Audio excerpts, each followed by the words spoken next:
kuma wasu samari sun zo sun gaya min cewa malam ai faɗakarwa yanzu akwai wani sinadari da 'yan makaranta suke amfani da shi, an fi ba wa 'yan institution da 'yan manyan makarantun jami'a da sauransu. Sinadari ne haka a cikin wata kwalba. Asalin sinadarin an yi shi ne ga waɗanda suke ba su da sha'awa, sai su yi amfani da shi ya taya musu da sha'awa a lokacin da za su yi mu'amala da iyalansu. Ko irin waɗanda ake so a ɗauki maniyinsu kuma ba su da aure, likita yana so ya gwaji akan maniyinsu sai a yi musu allura da shi sai ya jawo musu sha'awa sai a zuƙi maniyin. To kawai sai samari suka je suka siyo wannan sinadarin.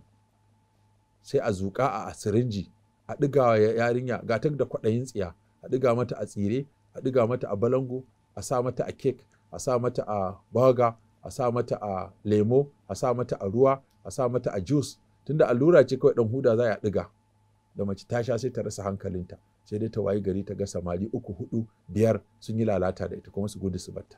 Kuma kwaɗayinta ya ja mata. Da haka ku mata ku ne masu kwaɗayin tsiya.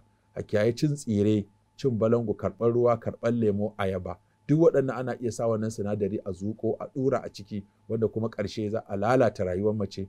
Kar kuma ke da duk saurayin da zai taɓa hannunki ba a yi aure ba. Duk wanda ya ka hannu zai taɓa ki ba ya aure ba, to fa ba zai aure ki ba. Da akwai wata wanda kuma an mata alƙawarin zai aure ta, amma da ya zina da ita kuma sai ce ya fasa auren. Saboda haka abin da yake dawo mu kenan yanzu, zinace-zinace da yaɗuwarsu a cikin al'umma da yadda za a yi maganin abin ƙarƙashin wannan aya ta wala taqrabu zina innahu kana fahishatan wa sa'a sabila.